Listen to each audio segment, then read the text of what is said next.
예, 오늘 말씀 제목 같이 한번 우리 읽어 보기를 원하는데요. 우리 말씀 제목을 좀 띄워주시고 함께 읽도록 하겠습니다. 시작. 바람처럼 임하는 성령. 예, 우리가 수련회 세 번의 어떤 예배 시간 동안에 저녁마다 첫째 날은 생수의 강 되신 성령이라고 하는 말씀 제목으로 하나님 말씀 나누는데, 그 생수의 강은 결국 우리 가운데 회복을 의미하는 겁니다. 목마른 자에게 완전한 회복을 주시는 성령님을 이야기하는 것이고, 우리가 어저께 저녁에 함께 나누었던 그 능력의 불로 임하시는 성령님은 우리 가운데 하나님의 일을 감당하도록 모든 역량과 우리 가운데 그 능력을 주시는 그 뜨거운 하나님을 의미하는 게 그 성령의 또 다른 모습이었습니다. 이제 그렇다면 오늘은 이제 그 바람같이 임하는 성령 관련되어져서 어떻게 보면 성령에 대한 내용으로 이제 오늘 내용을 좀 마무리하게 되는데, 그 내용을 좀 함께 좀 살펴보기를 원합니다. 오늘 본문을 보면요, 바람의 모습이 나옵니다. 그런데 급하고 강한 바람 같은 무엇입니까? 소리입니다. 소리. 급하고 강한 바람이 있는 게 아니라 바람 같은 소리가 오순절 마가의 다락방 가운데 그 120명의 제자들에게 들려지고 있는 거죠. 급하고 강한 바람을 먼저 좀 살펴보기를 원하는데요. 급하고 강한 바람은요, 지나가는 바람이 아니라 머무는 바람입니다. 급하고 강한 바람이라고 하는 이 본문의 의미는 지나가는 바람이 아니라 머무는 거예요. 그래서 성령을 통해서 120명의 사람들 머리 위에 각각의 모두에게 임하지 않습니까? 그 바람이 임하는 겁니다. 여기서의 그 바람은요, 파괴하거나 어떤 뭔가를 무너뜨리는 그런 어떤 파괴적인 힘을 뜻하는 게 아니죠. 어디로 와서 어디로 가는지 모르는 사이에 들려지는 소리와 같은 바람입니다. 귓가에 싹 이렇게 들려지는 그런 소리처럼 어떻게 왔는지 모르지만 또 다시 흘러가는 소리와 같은 것이 오늘 바람이 이야기하는 것입니다. 그래서 오늘의 이 바람은요, 방향을 이야기하는 거예요. 무엇을 이야기한다고요? 방향, 방향입니다. 예수님도 요한복음 3장 8절에서 이렇게 말씀하셨죠. 바람이 임의로 불매 내가 그 소리는 들어도 어디로 와서 어디로 가는지 알지 못하나니 성령으로 난 사람도 다 그러하다, 이렇게 이야기했어요. 성령을 통해서 예수님을 나의 인격의 온전한 구주로 믿는 사람은 어디로 와서 어디로 가는지 모르는 그 바람처럼 그렇게 살아간다는 것입니다. 오늘 우리가 보는 급하고 강한 바람 같은 소리가 무엇일까? 그것이 왜 이 오순절 마가의 다락방 가운데 임했던 것인가에 대한 내용들을 오늘 좀 집중적으로 다루기를 원합니다. 앞에서 이야기했던 것처럼 불의 혀같이 갈라지는 것들은 성령의 권능, 능력, 파워, 힘을 의미한다고 했습니다. 성령의 능력은 곧 힘이죠. 무언가를 감당하려고 할 때 주어지는 역량입니다. 힘이 있어야 걸어갈 수 있고, 힘이 있어야 뛰어갈 수 있습니다. 힘이 있어야 필요한 사역들을 감당할 수가 있는 거죠. 여러분, 엔진을 보면요, 자동차의 엔진과 비행기의 엔진은 너무나 극명하게 차이가 납니다.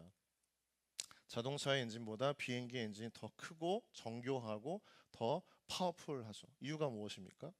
자동차는 땅을 딛고서 직선으로 달리지만 비행기는 땅을 박차고 올라 중력을 거슬러서 하늘로 올라가기 때문에 더 많은 에너지가 필요한, 에너지를 발산하는 더 큰, 더 굉장히 정교한 출력이 좋은 엔진이 필요한 것이죠.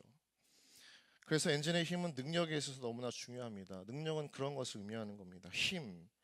여러분, 그런데 우리가 오늘 보는 것은 그 능력이 힘이 있다고 해가지고 모든 것이 다 완전하게 감당할 수 있냐라고 하는 것을 이야기할 때 할 수 없다는 것입니다.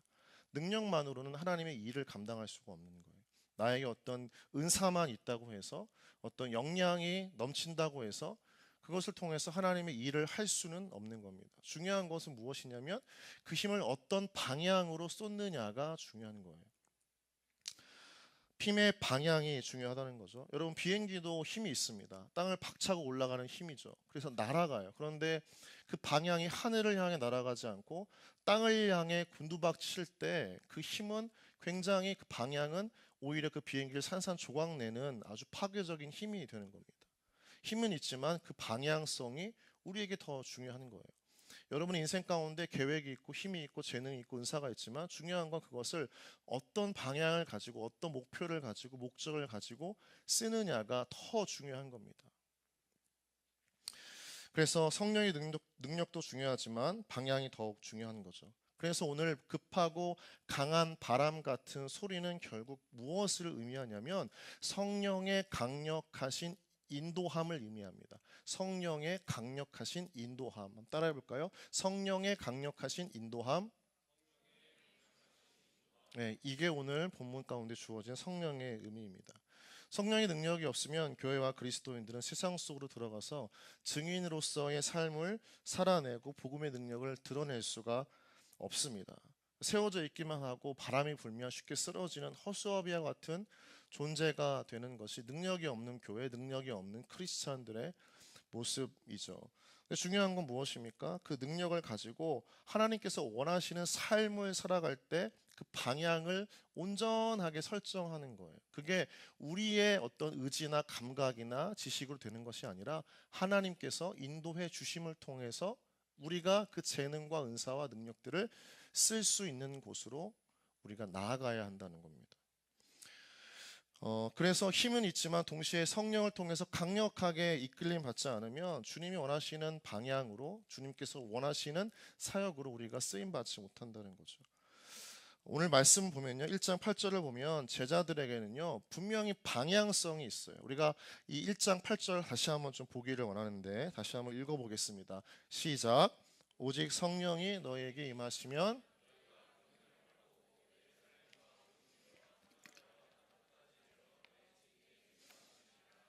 잘 보세요. 너희가 무엇을 받고요?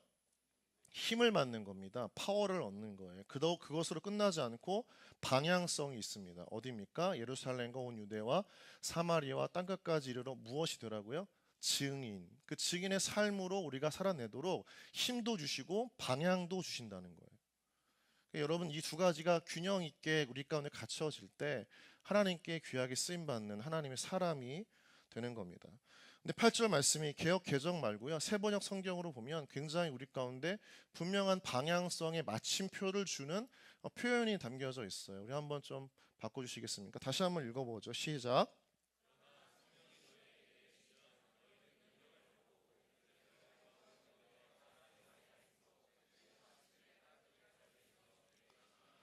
자, 개역 개정과 세번역 성경 가운데 있는 번역상의 차이가 무엇이 있죠? 방금 읽었는데 다 기억을 못하고 있는 건가요? 자, 마지막에 보면 그리고 마침내라고 하는 단어가 나오죠. 이게 세번역 성경에서 추가된 표현입니다. 앞에서는 땅끝까지 이르러 내 증인이 되리라 하시니라 했지만 세번역 성경에서는 그리고 마침내 땅끝에까지 이르러 이렇게 나와요. 거기가 종결점이라고 하는 거. 다른 말로 우리가 꼭 반드시 가야 할 목적지 방향을 말씀하시는 겁니다. 그래서 우리의 사역은요 항상 무언가 역량이 있지만 그 역량이 하나님께서 원하시는 방향으로 흐를 때야 하나님을 위해 쓰임 받는 거예요. 지난 24일 새벽 말씀을 통해서 보았던 이 8절의 내용을 보면요, 예루살렘과 온 유대는 어떤 지역을 뜻하는 거라고 했죠? 우리가 지금 거주하고 살아가고 있는 삶의 터전을 의미합니다. 그리고 사마리아는 어떤 지역이라고 했죠?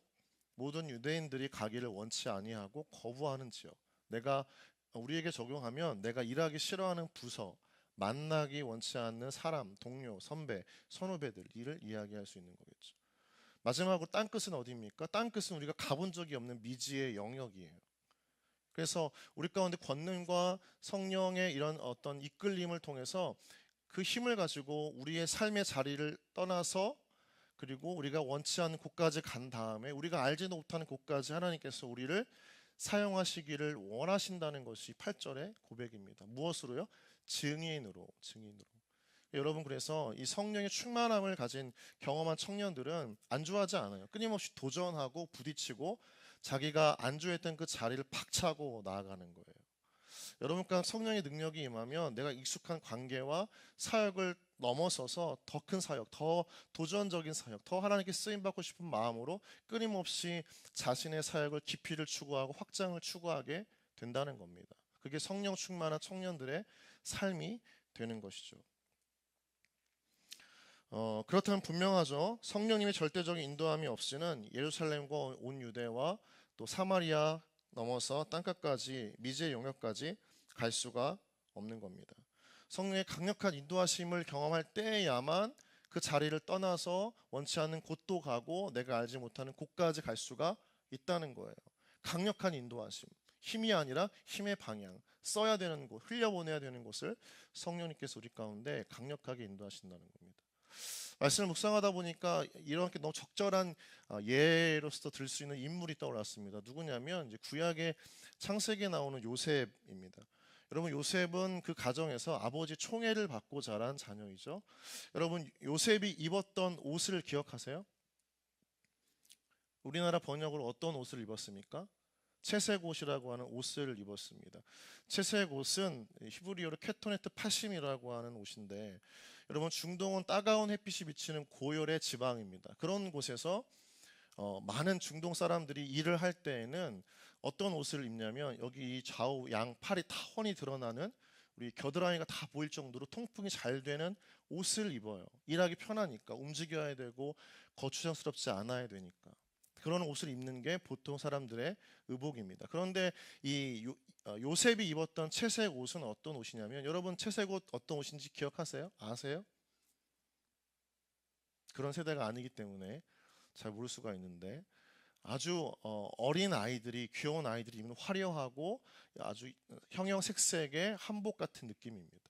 그러니까 그런 옷을 지금 이 요셉이 중동 지방에서 입었다고 생각해 보세요. 그러면 아버지의 마음에는 이 요셉으로 하여금 일을 시키고 싶은 거예요? 안 시키고 싶은 거예요?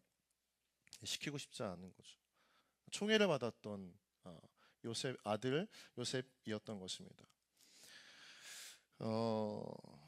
그렇게 사랑을 받았던 요셉은 사실 어떻게 보면 아버지 곁을 떠나고 싶어 하지 않았죠. 그리고 아버지도 사실은 요셉을 떠나보내기를 정말 원치 않아 했습니다. 왜냐하면 자신이 너무 사랑했던 아내, 바로 라헬의 자녀였기 때문이죠.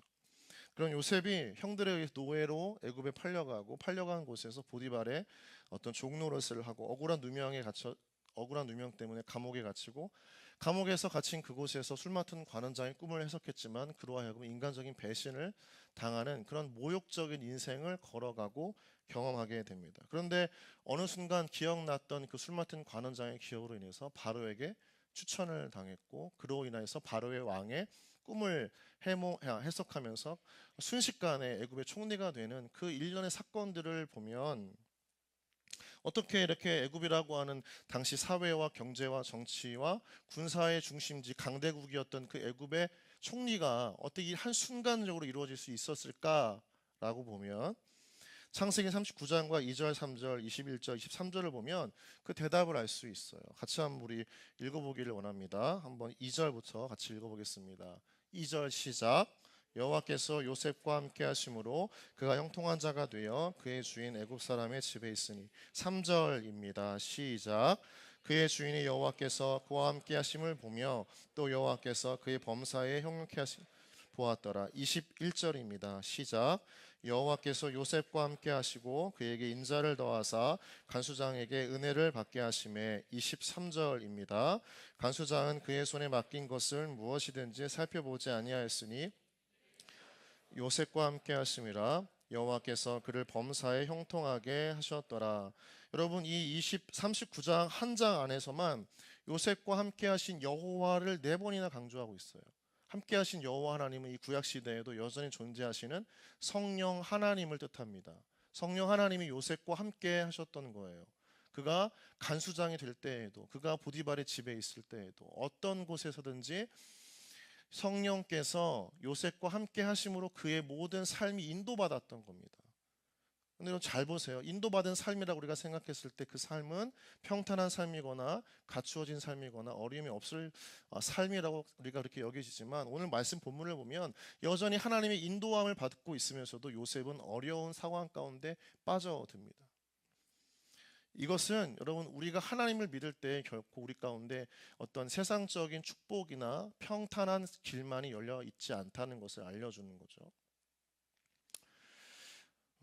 요셉은 하나님의 고난과 역경의 순간마다 강력한 성령의 인도하심을 따라서 한 스텝 한 스텝 밟아가는데, 그게 뭐 점점점 나아지거나 그런 게 아니에요. 여러분 보세요. 아주 사랑받는 아들이었습니다. 그런데 팔려서 구덩이에 박혀서 노예를 끌려가요. 노예를 끌려간 곳에서 억울하게 이제 간음을 했다라고 하는, 강간을 했다라고 하는 누명을 씌워서 감옥에 갇힙니다. 더 깊은 인생의 막장으로 들어가는 거죠. 그런데 그 감옥 안에서 또 다른 사람들에게 배신을 당해요.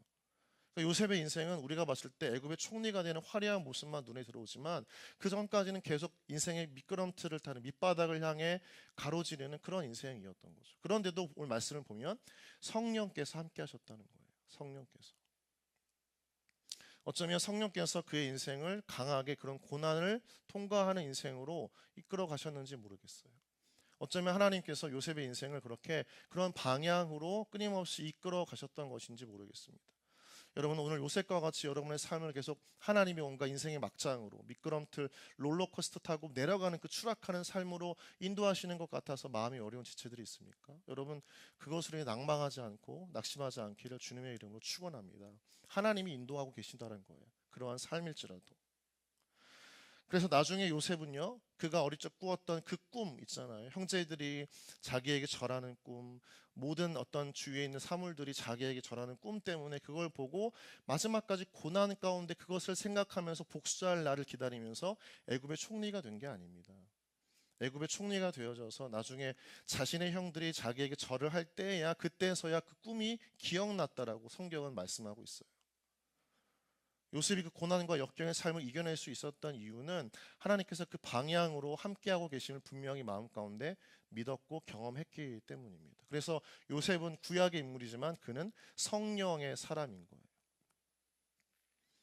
이처럼 우리의 삶이 철저하게 성령의 인도하심을 따라가는 삶이 될 때에는 우리는 자연스럽게 그 고난을 통과하는 인생일지라도 증인의 삶을 살게 된다는 겁니다. 증인으로서 우리가 증언해야 할 곳으로 주님께서 우리를 부르시기 때문에 사도행전의 역사가 곧 그러한 역사였던 거예요. 끊임없이 성령의 음성을 쫓아서 제자들이 그 온 유대와 사마리아 땅끝까지 점점점 그 믿음의 확장을 해 나아갔던 역사가 바로 사도행전의 증언의 역사였던 거죠. 오늘 두 명의 인물을 보고자 하는데 사도행전에서 빌립을 먼저 좀 보고 싶습니다. 8장 26절을 보면요, 빌립은 주의 사자를 통해서 예루살렘에서 가사로 내려가는 길, 곧 광야로 가라는 음성을 듣게 됩니다. 같이 한번 말씀을 우리 읽어보도록 하겠습니다. 시작.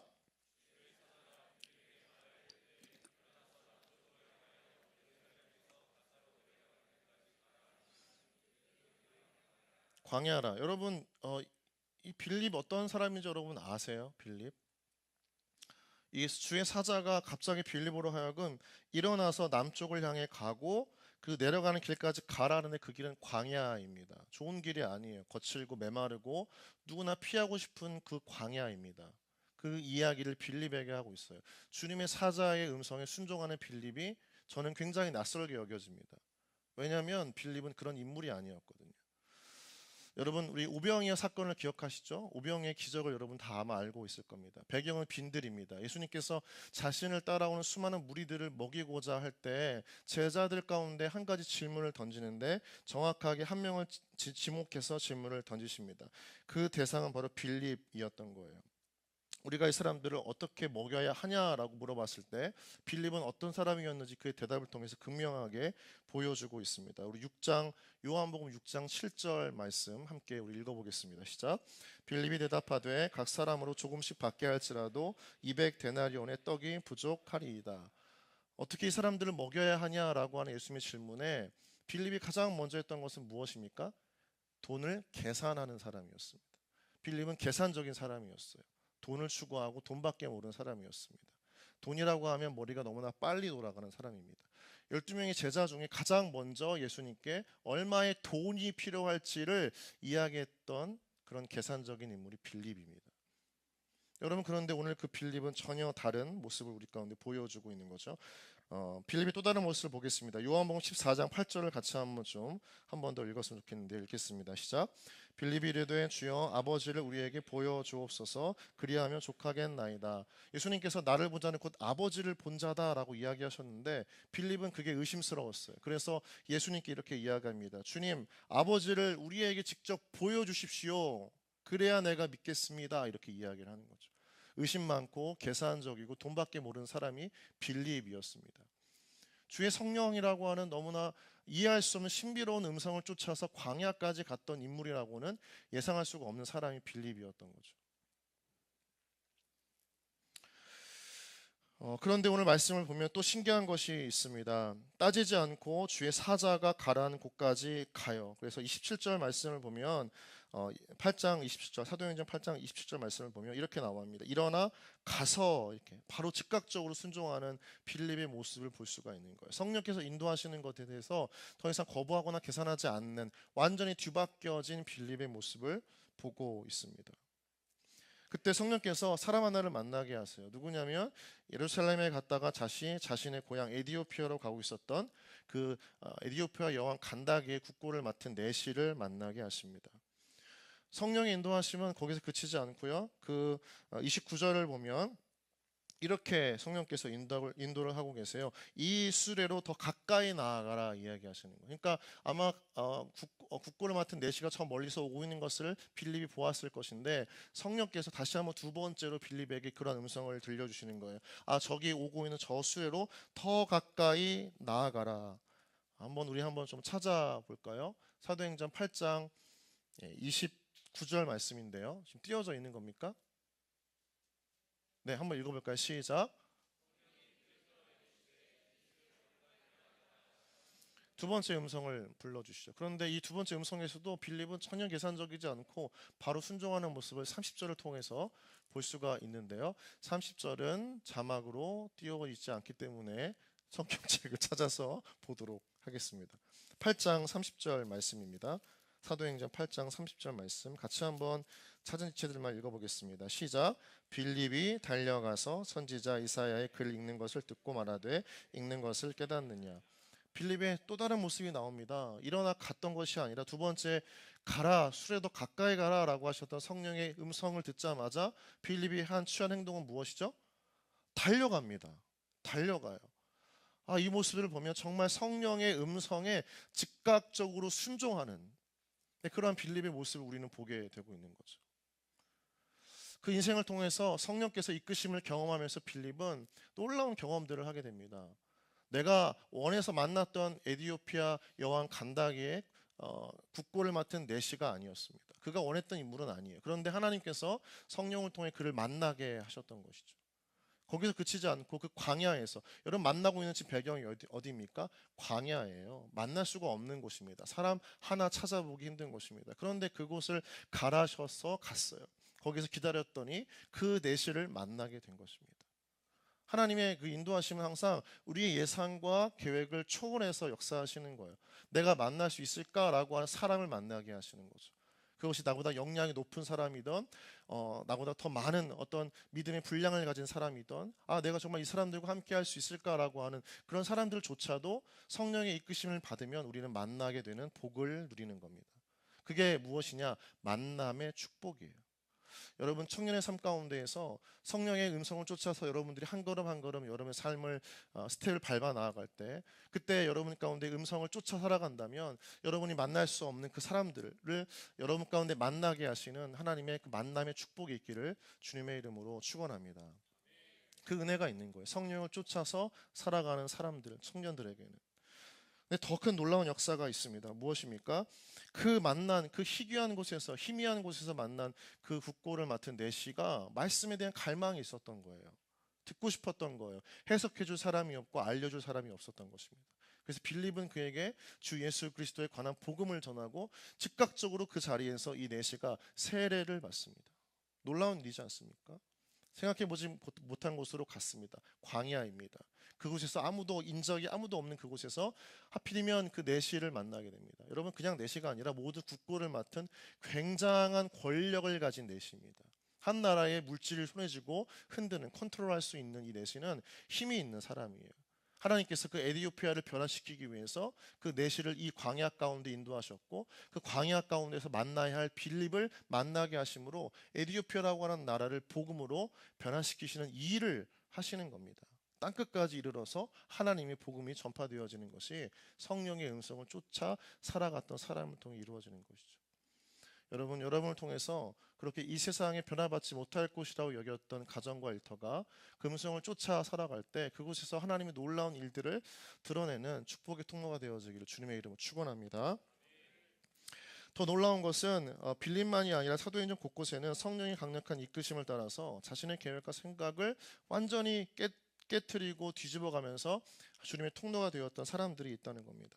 사도행전 10장 19절부터 20절을 보면요, 베드로가 나옵니다. 베드로는 이방인들에게 구원이 없다라고 단정짓고 살았어요. 비록 그가 예수님을 믿는 유대 그리스도인들의 지도자였지만 유대인 외에는 다른 사람들에게 구원은 없을 거라고 하는 잘못된 신앙의 고집이 있었습니다. 그런데 하나님께서는 그 강력한 고집을 갖고 있었던 베드로를 깨뜨리심으로 사람들에게 이방인이 또한 구원받아야 할 존재임을 강력하게 드러내시길 원하셔서 이 베드로로 하여금 이방인에게 세례를 주는 역사를 일으키세요. 어떻게? 성령의 음성을 통해서. 우리 같이 한번 말씀을 좀 보고 싶은데요, 사도행전 10장 19절 20절 말씀인데 아마 자막이 없기 때문에 성경책을 보겠습니다. 10장 19절 20절입니다. 같이 한번 읽어보겠습니다. 시작. 베드로가 그 환상에 대하여 생각할 때에 성령께서 그에게 말씀하시되 두 사람이 너를 찾으니 일어나 내려가 의심하지 말고 함께 가라. 내가 그들을 보내었느니라 하시니, 성령께서 베드로에게 말씀하셨어요. 즉 인도하셨어요. 그러자 베드로도 어쩔 수 없이 가고 싶지 않고 만나고 싶지 않은 사람이었는데 성령께서 너무나 강력하게 말씀하시기 때문에 갈 수밖에 없었어요. 그곳에는 이미 복음을 받아들이기로 준비된 백부장 고넬료가 기다리고 있었습니다. 하나님께서 만나게 하시는 계획된 만남이 이 성령의 인도하심을 통해서 있었다라고 하는 것이죠. 백부장, 로마의 리더십에 이르는 어떤 지휘관입니다. 100명의 군사를 통솔하고 있는 그런 부대의 장이기도 한 것이죠. 다른 말로 하면 이제 복음이 점점 로마로 가까워지고 있다는 것을 알 수 있는 거예요. 단지 하나의 어떤 로마 시민이 아니라 로마 군대의 지휘관, 리더십에게 복음이 점점 깊이 침투해가는 과정 속에서 베드로는 성령의 인도하심을 따라 그 통로가 되어졌던 것입니다. 점점점 하나님의 역사는 이스라엘의 이 변방에서 로마의 중심부로 성령의 음성을 쫓아 살아가는 사람들을 통해서 침투해 가고 있었던 것이죠. 성령을 쫓아갈 때에야 그 은혜가 끼쳐갔던 것을 보게 됩니다. 사도행전에서 사도들의 수많은 만남 속에는요, 빌립과 베드로만이 아니라 수많은 사도들의 만남을 보면 각각 그 모든 곳곳마다 성령의 음성이 있었어요. 여호와의 영이 말씀하시니, 성령께서 이끄시니, 성령께서 멈추라 하시니. 여러분, 그래서 이 사도행전의 역사는 사실 성령의 역사예요. 우리가 흔히 이야기할 때 사도행전은 사도들이 복음을 전하는 기록을 담은 행전이라고 이야기하지만 사실 사도들은 본인 인간에 의해서, 인간의 노력과 의지와 계획을 따라서 복음을 전한 게 아니라 성령의 이끄심을 따라서 강력하게 복음을 전했기 때문에 사도행전을 부른 또 다른 말은 성령행전입니다. 성령께서 계속해서 하나님의 나라를 이 변방이었던 이스라엘을 통해서 확장시켜 나아가시는, 그리고 온 유대와 사마리아 땅끝을 넘어서 세상의 중심부라고 한 로마까지 하나님께서 하나님의 사람들을 통해서 복음을 침투시키는 역사, 성령이 아니면 감당할 수 없는 역사, 성령이 아니면 그 지리적인 인종적인 그 한계를 넘어설 수가 없는 그 놀라운 역사가 바로 이 성령행전, 사도행전 가운데 기록되어져 있는 거죠. 여러분, 우리의 인생이, 여러분의 인생이 성령께서 인도하시는 성령 행전적인 삶을 살기 원한다면 주님께서 여러분 가운데 요청하시는 두 가지 자세가 있어요. 이것을 잘 기억하기를 바랍니다. 오순절 마가의 다락방에 급하고 강한 바람 같은 소리가 임했던 것처럼 하나님의 이끄심은 우리 가운데 하나님의 타이밍을 따라 찰나의 시간 속에서 급박하게 역사하시는 거죠. 우리가 그 하나님의 인도하심 앞에 성령이 민감하게 반응함으로 하나님의 어떤 통로가 되기를 원하고 하나님께 쓰임받는 성령의 사람이 되기를 원한다면 우리 가운데 준비되어져야 될 것이 무엇이냐? 경건의 노력이 먼저 있어야 됩니다. 자, 무엇이 필요하다고요? 경건의 노력. 여러분, 말씀을 보면 사도들이 영적인 민감함을 가지고 성령의 음성을 듣는 것만 보여지지만 사실 이들에게는 이미 그러한 준비가 다 되어져 있던 사람들입니다. 우리가 말씀을 통해서 경건의 모양이라든지 경건의 능력이라든지 이런 두 가지만 바라보지만 오늘 말씀을 보면 하나님의 사람, 성령의 사람들에게 그 밑바탕에 깔려 있었던 것은 무엇이냐면 경건의 노력이에요. 경건의 노력. 베드로도 3시, 6시, 9시 날마다 하나님 앞에 기도와 묵상으로 나아갔던 경건의 노력을 했던 인물입니다. 그러니까 그에게 영적인 민감함이 생겼고 감각이 발달했던 거죠. 하나님 말씀하시는 것에 대해서 그 마음 가운데 더 이상 거부감이나 저항이 없이 그저 순전하게 순종할 수 있었던 그 마음이 그의 경건의 노력에서부터 시작된다는 것을 우리는 알 수 있다는 것입니다. 경건의 능력은 하루아침에 이루어지는 것이 아닙니다. 매일매일 여러분 치열한 말씀의 묵상과 기도의 인내 가운데에서 우리가 하나님 앞에 몸부림쳐야 되는 것이 경건의 노력이에요. 여기 지금 있는 100명의 청년들 여러분 각자가 얼마나 하나님 앞에 몸부림치고 있는지 한번 되돌아보아야 합니다. 내 삶의 생존을 놓지 않기 위해서, 보장받기 위해서, 일터에 쫓겨나지 않기 위해서, 내가 살기 위해서 몸부림치는 만큼 더 하나님 앞에 우리가 경건의 노력을 가지고 몸부림칠 때야 우리는 나의 한계와 역량을 넘어서는 성령의 사람으로 거듭나는 그 은혜가 우리 가운데 임한다는 거죠. 여러분 돈을 벌기 위해서, 여러분의 커리어를 쌓기 위해서, 여러분이 원하는 인생을 추구하기 위해서 무언가 쏟는 에너지보다 더 큰 마음과 중심과 모든 역량을 다 쏟아서 하나님께 붙들려 있기를 위해 경건의 노력을 할 때야 하나님께서는 여러분을 성령의 사람으로 여러분의 한계와 지식의 지혜의 한계를 육체의 한계를 넘어서는 사람으로 하나님께서 쓰신다는 것입니다. 여러분 경건의 노력이 없이는 경건의 사람이 될 수 없습니다. 경건의 노력이 없이는 모양도 능력도 임할 수가 없는 겁니다. 우리가 사도행전의 수많은 사도들의 그 삶을 동경하지만 그 동경하는 그 삶의 이면의 바탕에는 보이지 않는 경건의 노력이 치열하게 있었던 거예요. 여러분 이순신 장군 같은 명장이 백전백승할 수 있었던 이유는 무엇입니까? 12척의 어떤 전투선으로 수많은 일본의 수백 척의 그 적군들을 물리칠 수 있었던 이유는 보이지 않는 곳에서 매일매일 반복적인 훈련과 치열한 계획을 가지고 살았기 때문인 것입니다. 그 반복된 훈련, 우리에게는 경건의 노력이겠죠. 그 노력이 없이는 우리는 치열한 영적 전쟁에서 승리할 수가 없는 거예요. 조금만 지나도 금방 무너지고 시험 앞에 굴복하고 유혹 앞에 무릎 꿇게 되는 것이 우리의 나약함이기 때문입니다. 그런 노력이 쌓일 때야 우리가 어떻게 되죠? 영적인 귀가 열리는 것이고 하나님 일하시는 볼 수 있는 영안이 열리는 것입니다. 말씀을 알지 못하고 경험하지 못했는데 어떻게 하나님의 말씀이 들리겠어요? 어떻게 들리겠어요? 말씀을 만나지 못하고 경험하지 못했는데 경험하지 못한 하나님의 말씀이 어떻게 들리겠냐는 말이에요.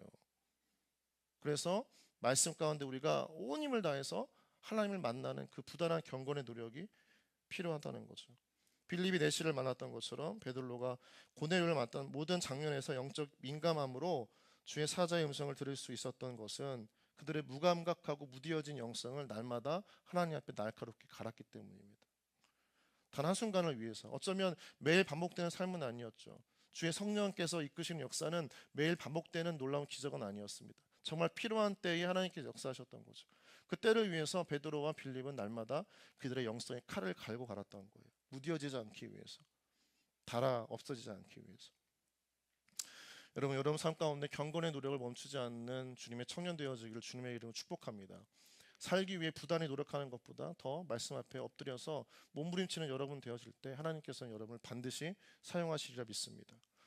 두 번째는 하나님의 타이밍을 기다리는 것입니다. 자, 무엇이라고요? 하나님의 타이밍을 기다린다. 영적 민감함이 주어졌다고 해서 우리의 인생이 바로 그 순간에 성령 행전이 되는 것은 아닙니다. 내가 원한다고 해서 하나님께서 갑자기 그런 만남을 허락하시는 것도 아닙니다. 우리가 그런 준비가 되어져 있지만 노력하지만 하나님의 타이밍을 기다리는 게 더 중요합니다. 여러분 이 세상에 노력하지 않는 사람은 없습니다. 모두가 다 노력을 하고 모두가 다 성공하고 싶어 하고 모두가 다 잘 살고 싶어 합니다. 그런데 가끔 가다 보면 똑같은 노력을 하지만 어떤 사람에게 참 운이 좋다라고 이야기할 수밖에 없는 그 인생의 성공의 기회들을 찾게 되는 것들을 보게 돼요. 아 진짜 저 사람 참 운이 좋네. 아 저 청년 정말 운이 좋네. 좋은 사람 만났네. 좋은 때에 태어났네. 좋은 직장에 들어갔네. 참 운이 좋다. 어떻게 들어갔지? 이런 생각들 하게 될 때가 있는 거죠. 우리는 부러움의 시선으로 바라보지만 아 그게 운이라서 내가 어떻게 할 수 없는 것처럼 보일 때가 참 많이 있는 겁니다.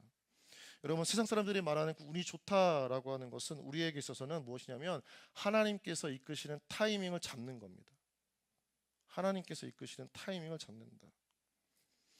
사도들에게 저마다 주님의 음성이 들리긴 했지만 그 분명한 타이밍이 있었다는 것을 잘 알아야 돼요. 때가 있다는 거죠. 때가.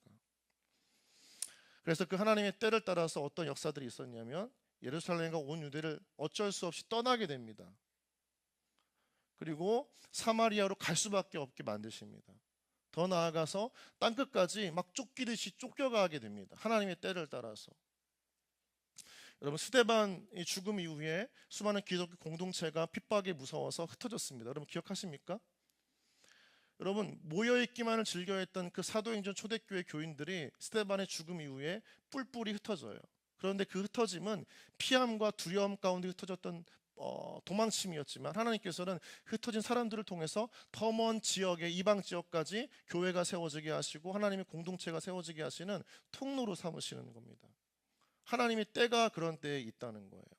하나님의 타이밍이 그런 때에 온다는 것입니다. 그래서 가고 싶지 않았지만 어쩔 수 없이 가게 만드시는 하나님의 타이밍, 만나고 싶지 않았지만 어쩔 수 없이 만나게 하시는 타이밍이 있다는 거예요. 여러분 삶 가운데 정말 가고 싶지 않은 부서, 어떤 만나고 싶지 않은 사람을 만나게 하셨다. 하나님께서 가게 하셨다, 보내게 하셨다, 거기서 일하게 하셨다. 여러분 그것은 하나님이 여러분 가운데 주신 타이밍인 줄 믿으시기 바랍니다. 내가 왜 왔지 여기를? 나를 보낸 이를 원망하거나 자신의 인생에 난 복도 참 없다, 하나님 나 사랑하시지 않는가 보다, 이렇게 스스로에게 자괴감을 느끼지 말고 하나님이 나에게 보내셨다 믿는 그 믿음이 있어야 되는 거예요. 그래서 사마리아와 땅끝까지 이르러서 증인이 되는 그 놀라운 타이밍에 갖가지 주님께서 역사하셨던 겁니다. 여러분 바람은 우리가 불게 할 수 있는 게 아니라 하나님께서 불게 하실 때에 그 바람을 경험하는 거예요. 우리 인생도 마찬가지죠. 내가 바람 불어서 빨리 가고 싶지만 우리의 힘으로는 아무것도 할 수가 없는 거예요. 하나님이 불게 하실 때야 그때야 모든 일을 순적하게 경험하는, 참 이상하다라고 할 정도의 하나님 일하심을 경험하는 것이 하나님께서 성령의 바람을 우리 가운데 불게 하실 때, 그 바람을 탈 때 우리 가운데 주어지는 놀라운 은혜가 된다는 겁니다. 그래서 하나님의 타이밍이 중요해요.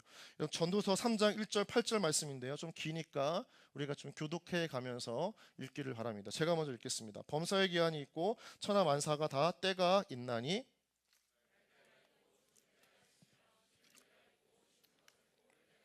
죽일 되게 좀 무서운 말인데, 죽일 때가 있고 치료할 때가 있으며 헐 때가 있고 세울 때가 있으며, 4절, 돌을 던져 버릴 때가 있고 돌을 거둘 때가 있으며, 안을 때가 있고 아는 일을 멀리 할 때가 있으며,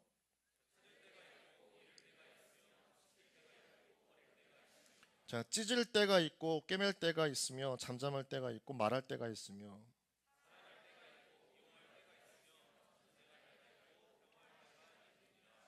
우리는 모르게 감정적으로 사랑하고 미워하는 것 같은데 다 그런 때가 있다는 거예요. 하나님의 타이밍이 있다는 겁니다. 신기하지 않습니까? 그냥 어쩔 수 없이 싸우는 것 같은데 그 타이밍이 하나님께서 만드시는 타이밍이라는 거죠. 나도 모르게 울 때가 있는데 그 울 때가 하나님의 타이밍이라는 겁니다. 신기하지 않습니까? 나는 그냥 모르고 그냥 기뻐서 웃었는데 그때 또 하나님께서 역사하시는 타이밍이 된다는 거예요. 여기서의 그 때라고 하는 말은요, 영어로 이제 시즌이라고 하는 겁니다. 흔히 이제 계절을 이야기할 때 많이 쓰잖아요. 무슨 시즌, 무슨 시즌 뭐 이렇게 이야기할 때, 그럴 때의 그 때를 의미한다라고 하는 거죠. 그래서 농부가 아무리 애를 써도 가을이 오기 전에는 추수할 수가 있어요, 없어요? 없는 거예요. 기다려야 되는 거죠. 그런 시즌이 바로 이런 여기 나오는 때라고 하는 겁니다. 어부가 그물을 손질하고 배에 기름을 가득 채운 채 출항했어요. 그러나 물고기가 지나가는 때가 아니면 만선의 기쁨을 맛보지 못하는 것처럼 우리 인생 가운데에서 하나님의 때를 만나지 못하면 우리는 그 삶 가운데 정말 기쁨을 잃어버릴 수밖에 없는, 추수할 수가 없는 황폐한 인생을 살게 된다는 거죠. 우리가 울고 있어도 무언가를 잃어버려도 그때가 하나님의 타이밍이 된다면 하나님께서는 그 때를 통하여 우리 가운데 놀라운 복을 주시는 하나님이신 줄 믿으시기 바랍니다. 하나님은 우리 인생을 통해서 하나님의 나라를 이 땅에 이루어가기를 원하시죠. 때가 되면 비상하게 하시고 파도를 타게 하십니다. 각각의 청년마다 그들의 여러분의 인생마다 고난의 시즌도 있어요. 그리고 또 중요한 것은 축복의 시즌도 있어요. 이걸 알아야 돼요. 여러분 고난만 있는 게 아닙니다. 무엇도 있다고요? 축복도 있는 거예요. 근데 우린 고난만 보잖아요. 그렇죠? 슬퍼할 때가 있지만 또 언제가 있어요? 웃을 때도 있고 기뻐할 때도 있는 거예요. 여러분 하나님께서는 우리 가운데 그런 분명한 회복의 시즌, 기뻐하게 만드시는 시즌, 우리로 하여금 다시 한번 회복되게 만드시는 그 시즌, 우리를 웃게 하시는 시즌이 분명히 있는 줄 믿으시기 바랍니다.